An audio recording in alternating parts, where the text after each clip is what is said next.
നമ്മളൊന്ന് പഠിക്കാൻ പോകുന്നത്. സോ ഇക്കോസിസ്റ്റം എന്നുള്ളൊരു വേർഡ് അത് പദം കോയിൻ ചെയ്തിരിക്കുന്നത് A.G. ടെസ്ലയാണ്. 1935 A.G. ടെസ്ലയാണ് ആ ടേം കോയിൻ ചെയ്തിരിക്കുന്നത്. എന്താണ് ഇക്കോസിസ്റ്റം എന്ന് വെച്ച് കഴിഞ്ഞാൽ ഒരു ഭൂപ്രദേശത്ത് ജീവിക്കുന്ന ജീവി സമുദായവും അതായത് കമ്മ്യൂണിറ്റിയും ചുറ്റുപാടുമുള്ള അജൈവ ഘടകങ്ങളും അതായത് സറൗണ്ടിങ് ആയിട്ടുള്ള അബയോട്ടിക് ഫാക്ടേഴ്സും അവ തമ്മിലുള്ള പരസ്പരാശ്രയത്വവും ചേർന്നുള്ള വ്യവസ്ഥയാണ് ഇക്കോസിസ്റ്റം എന്ന് പറയുന്നത്. അതായത് any ecological unit that includes all the organisms. ഒരു യൂണിറ്റിനകത്ത് എല്ലാ ഓർഗാനിസംസ് ഉണ്ടായിരിക്കും. അതായത് communities in the given area എന്ന് പറയുന്നത് വിച്ച് ഇന്ററാക്ട് എമോങ് ദംസെൽഫ്. അവർ തമ്മിലുള്ള ഒരു ഇന്ററാക്ഷൻ ഉണ്ട്. And with the physical environment. Physical എൻവയോൺമെന്റുമായിട്ട് ഒരു ഇന്ററാക്ട് ചെയ്യും. So that a flow of energy leads to a clearly defined trophic structures. അപ്പൊ എനർജി അങ്ങോട്ടും ഇങ്ങോട്ടും ഫ്ലോ ചെയ്യും. അപ്പം ആ ഒരു എനർജിയുടെ ചുറ്റും അല്ലെങ്കിൽ അതിനകത്തൊരു ട്രോഫിക് സ്ട്രക്ചർ ക്ലിയർ ആയിട്ട് ഡിഫൈൻ ചെയ്യും. അതിനകത്ത് ബയോട്ടിക് ഡൈവേഴ്സിറ്റി ഉണ്ട്, മെറ്റീരിയൽ സൈക്കിൾ ഉണ്ട്. ഇപ്പൊ carbon cycle, phosphorus cycle, sulphur cycle. അപ്പൊ അങ്ങനത്തെ സൈക്കിൾസും ഒക്കെ അവിടെ അങ്ങനെ ഒരു ഇന്ററാക്ഷൻസ്, ഒരു എക്സ്ചേഞ്ച് ഓഫ് മെറ്റീരിയൽസ് ഒക്കെ നടക്കുന്നുണ്ട് ആ ഒരു സിസ്റ്റത്തിൽ തന്നെ. അതിനാണ് നമ്മൾ ഇക്കോളജിക്കൽ സിസ്റ്റം അല്ലെങ്കിൽ ഇക്കോ സിസ്റ്റം എന്ന് പറയുന്നത്. ഇക്കോസിസ്റ്റം അല്ലെങ്കിൽ ആവാസ വ്യവസ്ഥകൾ പലതരത്തിലുണ്ട്. ഇപ്പൊ ചെറുതുണ്ട്, വലുതുമുണ്ട്. ഇപ്പം നമ്മൾ ഇപ്പൊ നമ്മുടെ വീട്ടിലുള്ള അക്വേറിയം അതൊരു ചെറിയൊരു ആവാസ ഇക്കോസിസ്റ്റമാണ്. വലുതുണ്ട്, സീ പോലത്തെ ഉണ്ട്. നമുക്ക് അതിനെ എങ്ങനെ ക്ലാസിഫൈ ചെയ്യാന്നുള്ളതാണ്. ഇപ്പം കുളം, പോണ്ട്, പുഴ, റിവർ, കടൽ, സീ, മരുഭൂമി, ഡെസേർട്ട്, ഇങ്ങനെയൊക്കെ നമുക്ക് ഡിവൈഡ് ചെയ്യാം. അല്ലെങ്കിൽ നേച്ചുറൽ ആൻഡ് ആർട്ടിഫിഷ്യൽ. നേച്ചുറൽ ആയിട്ട് സ്വാഭാവികവും നിർമ്മിതവും. സ്വാഭാവികം നാച്ചുറൽ ആയിട്ട് വരുന്ന ഇപ്പം സീ, റിവർ, ഡെസേർട്ട്, അതൊക്കെ നാച്ചുറൽ ആയിട്ടുള്ളതാണ്. ആർട്ടിഫിഷ്യൽ ആയിട്ട് നമ്മൾ ക്രിയേറ്റ് ചെയ്യുന്ന ഈവൻ ഗാർഡൻ പോലും അല്ലെങ്കിൽ അക്വേറിയം അങ്ങനത്തെ. പിന്നെ വരുന്ന ടെറസ്ട്രിയൽ ഇക്കോസിസ്റ്റം, കര ആവാസ വ്യവസ്ഥയും. കര അല്ലെങ്കിൽ അക്വാട്ടിക്, ജല ആവാസ വ്യവസ്ഥയും. ഇങ്ങനെ പല രീതിയിൽ അതിനെ ക്ലാസിഫൈ ചെയ്യാം. അടുത്തത് ഫാക്ടേഴ്സ് ഇൻ ഇക്കോസിസ്റ്റമാണ്. പലതരത്തിലുള്ള ഫാക്ടേഴ്സ് ഉണ്ട്. അജൈവ ഘടകങ്ങളുണ്ട്, അബയോട്ടിക് ഫാക്ടേഴ്സ് ഉണ്ട്, അതായത് കാലാവസ്ഥ, ക്ലൈമറ്റിക് ഫാക്ടേഴ്സ്, മണ്ണ്, എഡഫിക് ഫാക്ടേഴ്സ് ഒക്കെ ഇതിനകത്ത് വരുന്നുണ്ട്. ഇനി ക്ലൈമറ്റിക് കണ്ടീഷൻസ് എന്ന് പറയുമ്പോഴത്തേക്ക് ഇപ്പൊ ഒന്നാമത് നമ്മൾ climatic condition, physical factors of the given region. Climatic condition ഏതൊക്കെയാണ്? എയർ, ആ ചുറ്റുമുള്ള എയർ. പിന്നെ എന്തൊക്കെയാണ് climate? Water, soil, temperature, light ഒക്കെ വരും. ലൈറ്റിന്റെ duration, intensity, moisture, relative humidity, pH, ഇതൊക്കെയാണ് ക്ലൈമറ്റിക് ഫിസിക്കൽ ഫാക്ടേഴ്സ് ആ ഒരു ഏരിയയിൽ നമ്മൾ പറയുന്നത്. പിന്നെ രണ്ടാമത് പറഞ്ഞ ഇനോർഗാനിക് സബ്സ്റ്റൻസസ്, അതായത് water, carbon, nitrogen, sulphur, phosphorus, ഇതൊക്കെ എന്ന് പറയുന്നത് സൈക്ലിംഗ് സംഭവിക്കുന്നുണ്ട്. എക്കോസിസ്റ്റമായിട്ട് മെറ്റീരിയൽസ് അങ്ങോട്ട്, ജിയോ കെമിക്കൽ സൈക്കിൾസ് അങ്ങോട്ടും ഇങ്ങോട്ടും മെറ്റീരിയൽ സൈക്ലിംഗ് നടക്കുന്നുണ്ട് ഇനോർഗാനിക് സബ്സ്റ്റൻസിന്റെ. പിന്നെ ഓർഗാനിക് സബ്സ്റ്റൻസ് ഉണ്ട്, അതായത് proteins, carbohydrate, lipids, humic substance etcetera. ഇതിന്റെ ബയോമാസ് അല്ലെങ്കിൽ എൻവയോൺമെന്റുമായിട്ട് അവർ ഉള്ള കാര്യങ്ങളാണ്. ഇതൊക്കെയാണ് അജൈവ ഘടനകൾ നമ്മൾ പറയാം, അതായത് അബയോട്ടിക് ഫാക്ടേഴ്സ്. ഇനി ബയോട്ടിക് ഫാക്ടേഴ്സ്, ജൈവ ഘടകങ്ങൾ ഏതൊക്കെയാണ്? എല്ലാ ലിവിങ് ഓർഗാനിസംസ്, ഓട്ടോട്രോപിക്, ഫോട്ടോ അല്ലെങ്കിൽ കീമോട്രോപിക്സ്, ഹെട്രോട്രോപിക്, ഹെർബിവോസ്, കാർണിവോസ്, അല്ലെങ്കിൽ ഡീകമ്പോസേഴ്സ്, ഇതൊക്കെ ബയോട്ടിക് ഫാക്ടേഴ്സിൽ വരുന്നതാണ്. സോ ഇതൊരു ഇക്കോസിസ്റ്റത്തിന്റെ ഗൂഗിൾ ഇമേജസ് ആണ്. സോ നമ്മൾ ഇക്കോസിസ്റ്റത്തിൽ നമ്മൾ പല രീതിയിൽ പറയും. അബയോട്ടിക് ഫാക്ടേഴ്സ് പറഞ്ഞു, അജൈവ ഘടകങ്ങൾ, ബയോട്ടിക് ഫാക്ടേഴ്സ്. സോ ബയോട്ടിക് ഫാക്ടേഴ്സിൽ അവിടെ പ്രൊഡ്യൂസേഴ്സ് ഉണ്ട്, കൺസ്യൂമേഴ്സ് ഉണ്ട്, ഡീകമ്പോസേഴ്സ് ഉണ്ട്. കൺസ്യൂമേഴ്സ്, പ്രൊഡ്യൂസേഴ്സ് നിന്ന് പ്രൈമറി കൺസ്യൂമേഴ്സ്, ഹെർബിവോഴ്സ് എടുക്കും. പിന്നെ ദ്വിതീയ ഉപഭോക്താക്കൾ, സെക്കൻഡറി കൺസ്യൂമേഴ്സ്, അതിൽ നിന്ന് ടെർഷറി കൺസ്യൂമേഴ്സ്, തൃതീയ ഉപഭോക്താക്കൾ.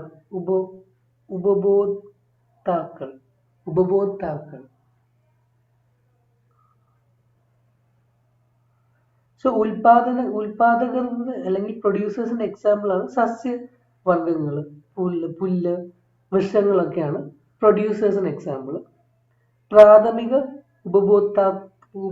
ഉപഭോക്താക്കൾ അല്ലെങ്കിൽ പ്രൈമറി കൺസ്യൂമേഴ്സിന്റെ എക്സാമ്പിൾ ആണ് പുൽച്ചാടി, പശുവൊക്കെ.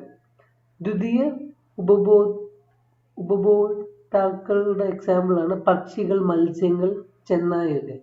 തൃതീയ ഉപഭോക്താക്കൾക്ക് എക്സാമ്പിൾ ആണ് മനുഷ്യൻ, സിംഹമൊക്കെ. അടുത്ത ടേമാണ് ഫുഡ് ചെയിൻ. ഫുഡ് ചെയിൻ അല്ലെങ്കിൽ ഭക്ഷ്യ ശൃംഖല. Food chain. The patterns of eating and being eaten forms a linear chain called food chain, which can always be traced back to the producers. അപ്പോൾ ഒരു എങ്ങനെയാണത് പാറ്റേൺ ഓഫ് ഈറ്റിംഗ് അല്ലെങ്കിൽ എങ്ങനെയാണത് ഭക്ഷണമായി തീരുക, അതിനൊരു ലീനിയർ ആയിട്ട് ചെയ്യുമ്പോൾ നമ്മൾ അതിനെ ഒരു ഫുഡ് ചെയിൻ എന്ന് പറയും. സോ സിമ്പിൾ എക്സാമ്പിൾ ആണ് ഗ്രാസ്, പുല്ല്, അത് ആട്, ഗോഡ് പ്രാഥമിക ഉപഭോക്താവ്, പിന്നെ മനുഷ്യൻ ദ്വിതീയ ഉപഭോക്താവ്. അപ്പൊ സിമ്പിൾ ഒരു ഗ്രാസ് ഗോട്ട് ഹ്യൂമൻ, അതൊരു ഫുഡ് ചെയിൻ നമ്മൾ പറയാം. ഇനി ഫുഡ് ചെയിനെ തന്നെ നമ്മൾ രണ്ട് രീതിയിൽ പറയുന്നുണ്ട്. ഒന്ന് ഗ്രേസിംഗ് ഫുഡ് ചെയിന്, പ്ലാന്റ്സിന്റെ. ഗ്രേസിംഗ് ഫുഡ് ചെയിൻ രണ്ട് ടൈപ്പാണ്, grazing food chain, detritus food chain. Grazing food chain അല്ലെങ്കിൽ മേച്ചിൽ ഭക്ഷ്യ ശൃംഖല സസ്യങ്ങളിൽ നിന്നാണ് തുടങ്ങുന്നത്, പ്ലാന്റ്സിൽ നിന്നാണ് സ്റ്റാർട്ട് ചെയ്യുന്നത് grazing food chain. Detritus food chain ആണെങ്കിലോ മൃതാവശിഷ്ട ഭക്ഷ്യ ശൃംഖല, അതാണ് ഡിട്രിറ്റസ് ഫുഡ് ചെയിൻ. ഇത് മൃതാവശിഷ്ടങ്ങളിൽ നിന്നാണ്, അതായത് ഫ്രം ഡെഡ് ബോഡീസിൽ നിന്നാണ് ഡിട്രിറ്റസ് ഫുഡ് ചെയിൻ തുടങ്ങുന്നത്. ബാക്ടീരിയ, ഫംഗി ഒക്കെ ആ രീതിയിലാണ് ആ ഫുഡ് ചെയിൻ വരുന്നത്. അടുത്തത് ഫുഡ് വെബ് ആണ്. ഭക്ഷ്യ ശൃംഖല ജാലം, food web. Interlinked food chains ആണ്, ഒരുപാട് ഫുഡ് ചെയിൻസുകൾ ഉണ്ടാവും. ഭക്ഷ്യ ശൃംഖലകൾ സ്വാഭാവികമായി പരസ്പരം ബന്ധപ്പെടുമ്പോൾ ഭക്ഷ്യ ശൃംഖലാജാലം ഉണ്ടാകുന്നു. അങ്ങോട്ടും ഇങ്ങോട്ടും ലിങ്ക് ചെയ്യുന്നത് നമുക്ക് അറിയാവുന്നതാണ് ഫുഡ് വെബിനെ കുറിച്ച്. അടുത്തതാണ് ഇക്കോളജിക്കൽ പിരമിഡ്സ് എന്ന് പറയുന്നത്. ഇക്കോളജിക്കൽ പിരമിഡ്സ് എന്താണെന്ന് വെച്ച് കഴിഞ്ഞാൽ വ്യത്യസ്ത പോഷണ തലത്തിലുള്ള ജീവികൾ ആഹാരബന്ധം, ഊർജബന്ധം, എനർജി എന്നിവ ചിത്രരൂപത്തിൽ സൂചിപ്പിക്കുന്നതിനാണ് നമ്മൾ ഇക്കോളജിക്കൽ പിരമിഡ്സ് എന്ന് പറയുന്നത്. പിക്ചോറിയൽ റെപ്രസെന്റേഷൻ ആണ്. പല വ്യവസ്ഥയിലുള്ള ജീവികൾ, പല ട്രോപ്സിലുള്ള ജീവികൾ, ഓർഗാനിസംസിൽ അവരുടെ ഫുഡുമായിട്ടും അവരുടെ എനർജിയൊക്കെ ആയിട്ടും ഒക്കെ ഒരു പിക്ചോറിയൽ റെപ്രസെന്റേഷൻ ആണ് ഇക്കോളജിക്കൽ പിരമിഡ്സ് എന്ന് പറയുന്നത്. 3 ടൈപ്സ്, 3 തരത്തിലുണ്ട്. സംഖ്യാ പിരമിഡ്, പിരമിഡ് ഓഫ് നമ്പർ. ജൈവപിണ്ഡ പിരമിഡ്, പിരമിഡ് ഓഫ് ബയോമാസ്. ഊർജ പിരമിഡ്, പിരമിഡ് ഓഫ് എനർജി. ഒന്നാമത് നമ്മൾ പിരമിഡ് ഓഫ് നമ്പർ, സംഖ്യാ പിരമിഡ് എന്ന് പറയുമ്പോഴത്തേക്കും നമ്പേഴ്സ്, ഇപ്പം പ്രൈമറി പ്രൊഡ്യൂസേഴ്സ് ഇപ്പോൾ ഒരു 5,000 അങ്ങനെ 5 lakh ഉണ്ട്. പിന്നെ പ്രൈമറി കൺസ്യൂമേഴ്സ് ഒരു 17,000 ആണ്. അങ്ങനെ നമ്പർ ഇങ്ങനെ കുറഞ്ഞുകൊണ്ട് സെക്കൻഡറി കൺസ്യൂമേഴ്സ് പിന്നെയും കുറയും, ടെർഷറി കൺസ്യൂമർ 3. അപ്പം നമ്പർ, എത്ര നമ്പേഴ്സ് വെച്ചിട്ടാണ് നമ്മൾ പിരമിഡ് ഓഫ് നമ്പർ എന്ന് പറയുന്നത്.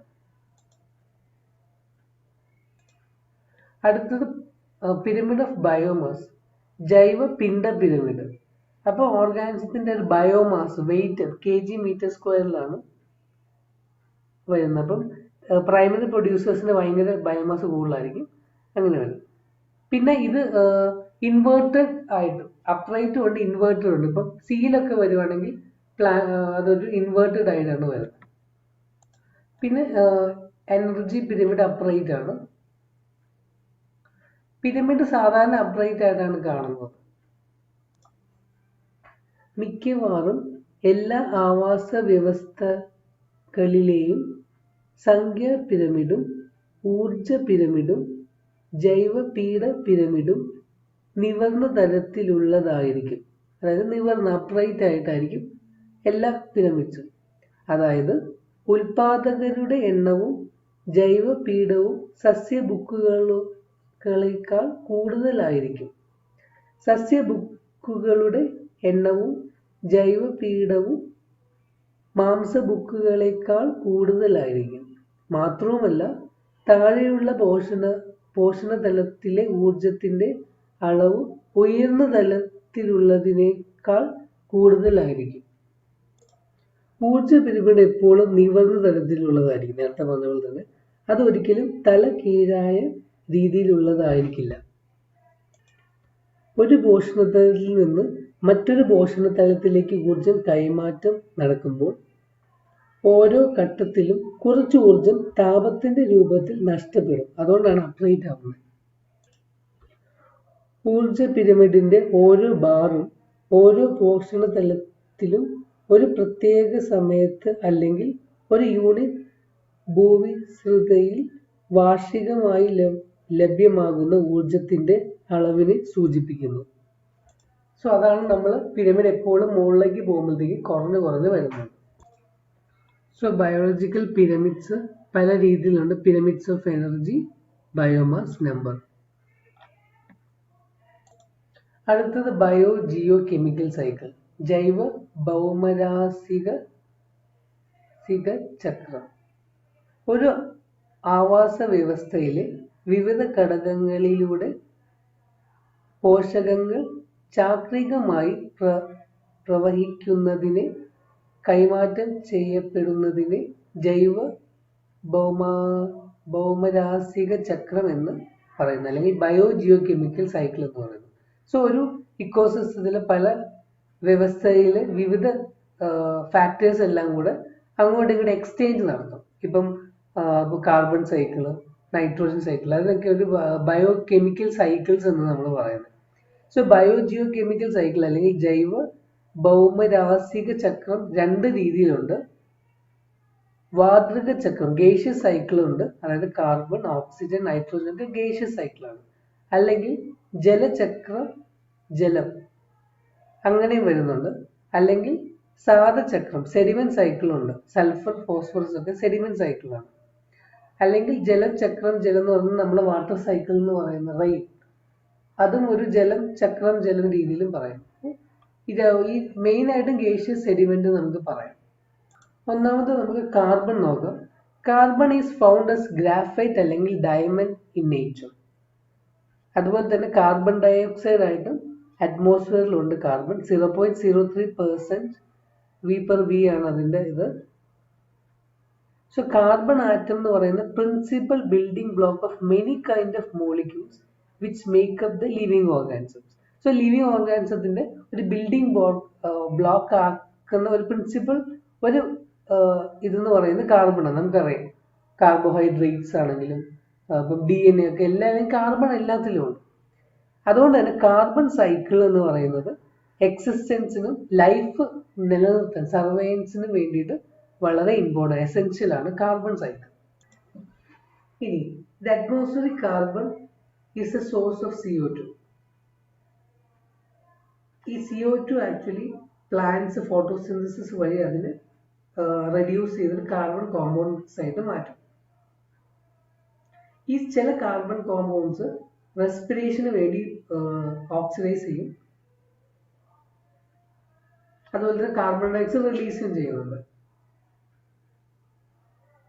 ഇനി കാർബൺ ഡയോക്സൈഡ് ചില ഓർഗാനിസംസ് ഡീകമ്പോസ് ചെയ്യും. മൈക്രോ ഓർഗാനിസംസ് ഡീകമ്പോസ് ചെയ്യുമ്പോഴത്തേക്കും ഈ കാർബൺ ഡയോക്സൈഡ് റിലീസ് ചെയ്യുന്നുണ്ട്.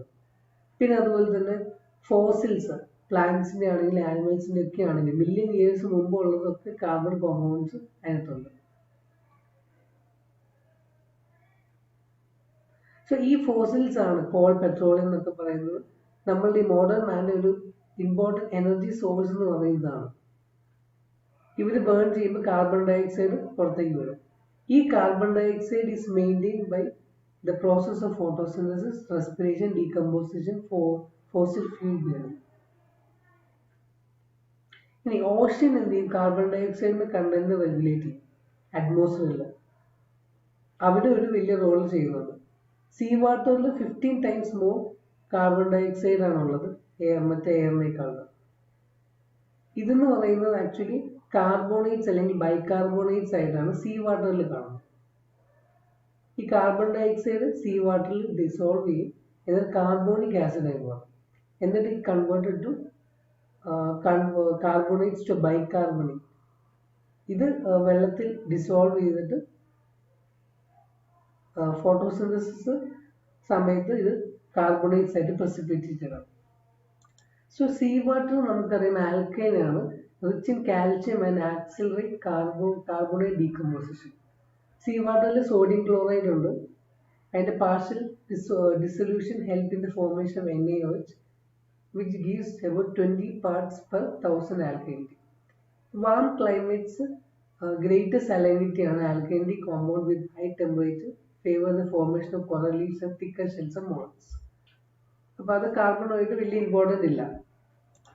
So carbon cycle, atmospheric carbon plants photosynthesis വഴി അത് എടുക്കും, എന്നിട്ട് അത് ആനിമൽസ് എടുക്കും. പിന്നെ ബേൺ ചെയ്യുന്ന സമയത്തൊക്കെ ഈ കാർബൺ റിലീസ് ചെയ്ത് അറ്റ്മോസ്ഫിയറിലേക്ക് പോകും. ഫ്യൂവൽസ്, പെട്രോളിയം ഒക്കെ ബേൺ ചെയ്യുമ്പോഴത്തേക്ക് ഈ കാർബൺ അറ്റ്മോസ്ഫിയറിലേക്ക് പോകും. പിന്നെ ഓഷ്യൻസിൽ കാർബൺ ഡൈ ഓക്സൈഡ് ഡെപ്പോസിറ്റ് ഉണ്ട്.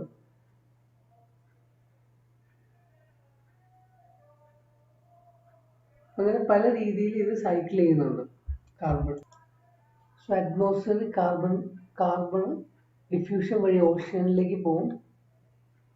പിന്നെ പ്ലാന്റ്സ് ഫോട്ടോസിന്തസിസ് വഴി എടുക്കും, എന്നാൽ ഡീകമ്പോസേഴ്സ് ഫോസിൽ ഫ്യൂവൽസ് വഴി കമ്പഷൻ വഴി തിരിച്ച് അറ്റ്മോസ്ഫിയറിലേക്ക് പോകുന്നുണ്ട്.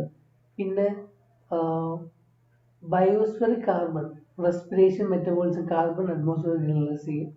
സോ അങ്ങനെ പല രീതിയിൽ സൈക്കിൾസ് നമുക്ക് പറയാൻ പറ്റുന്നുണ്ട് ഇവിടെ. CO2 in atmosphere can dissolve oxygen. Combustion വഴി പുറത്തേക്ക് വരും. ഗ്രീൻ പ്ലാന്റ്സ് ഈ കാർബൺ ഡൈ ഓക്സൈഡ് ഫോട്ടോസിന്തസിസ് ആയിട്ട് യൂസ് ചെയ്യുന്നുണ്ട്. ഗ്രീൻ പ്ലാന്റ്സ് ഡെഡ് ആകുമ്പോഴത്തേക്ക് ഡീകേ ആയിട്ട് ഈ കാർബൺ ഡൈ ഓക്സൈഡ് അറ്റ്മോസ്ഫിയറിലേക്ക് പോകും. പിന്നെ ആനിമൽസ് പ്ലാന്റ്സിനെ കൺസ്യൂം ചെയ്യുമ്പോഴത്തേക്ക് അവരുടെ ഇത് എത്തുന്നുണ്ട്. ആനിമൽസ് റെസ്പിറേഷൻ മെറ്റബോളിസം വഴി ഈ കാർബൺ ഡൈ ഓക്സൈഡ് അറ്റ്മോസ്ഫിയറിലേക്ക് വരും. അപ്പോൾ ഇതൊരു സിമ്പിൾ രീതിയിൽ പല രീതിയിൽ സൈക്കിൾസ് ടെക്സ്റ്റിൽ പറയുന്നത് നമുക്ക് നോക്കാം.